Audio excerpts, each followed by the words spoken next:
Hi guys, Aspen from Drone in Nature, out filming today. First time I took my old Sony A33 camera with me just to try to create some B-rolls. I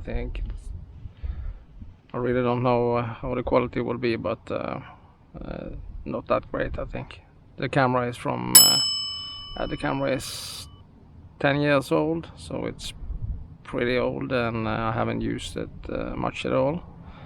It's only films in 1080p, but yeah, we will see how it is. So please check it out. Probably pretty bad.